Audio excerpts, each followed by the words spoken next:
Fans love merch, myself included, whether it's a shirt, socks, rings, sweatshirts, hats, masks, blankets, signed CDs, phones, or even underwear. I like merch because it's a fun way to own a physical piece of the experience that music offers. But over the summer, Taylor Swift put out a lovely song called Cardigan, and in the music video, she can be seen wearing a folklore-themed cardigan. Now, Taylor sent out several cardigans just like it to her celebrity friends, and they were even made available for fans to purchase online.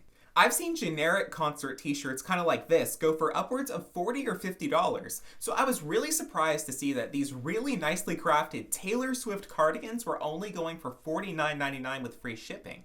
But as tempting as it was, I personally did not order one because I had a feeling that the cardigans which were sent out to celebrities would be of different quality than those made available for fans to purchase. And it turns out my hypothesis was correct.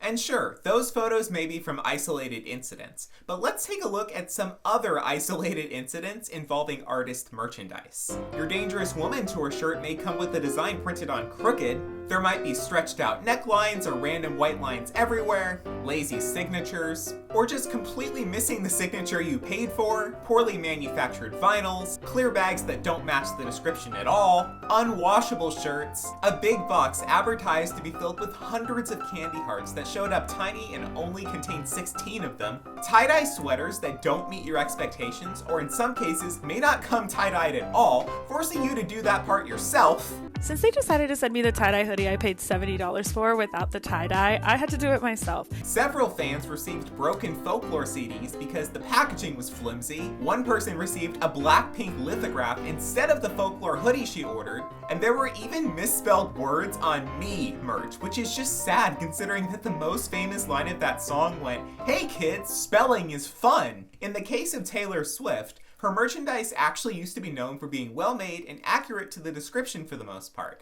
But after releasing some of the best merchandise I've ever seen during the Reputation era, everything changed. And the same can be said about the quality change of Ariana Grande's merch between the Honeymoon Tour and the Dangerous Woman Tour. A lot of fans are quick to blame the artists themselves when they've used their hard-earned money to purchase merchandise that doesn't meet their expectations. And I understand their frustration.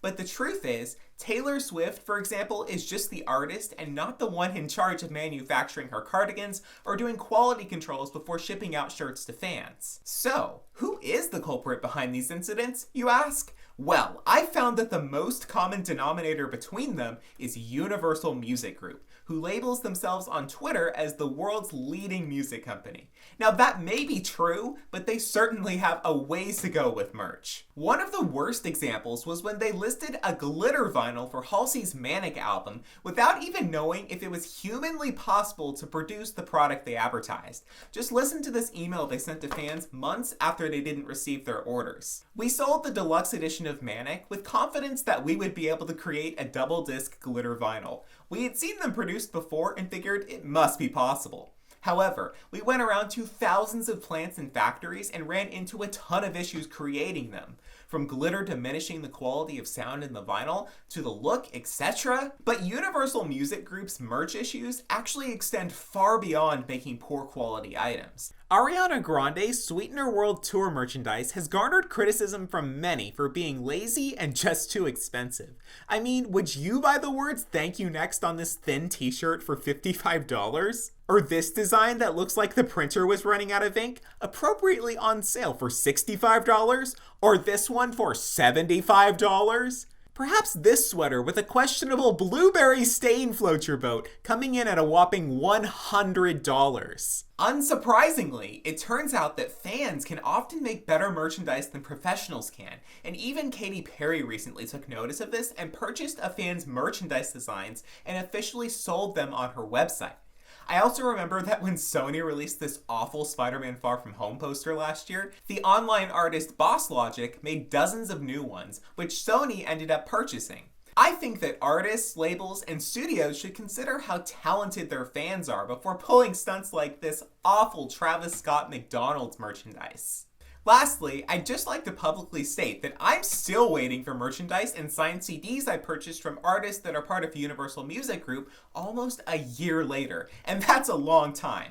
But if you don't want to wait that long to see another one of my videos pop up on your feed, be sure to subscribe to my channel. I'd also really appreciate if you could give this video a like, and be sure to comment down below if you've ever had a good or bad merchandise experience. And feel free to follow me on Twitter at MatthewAbles98, Instagram at MatthewAbles, and TikTok at MatthewAbles, or not. But thank you so much for watching. Bye!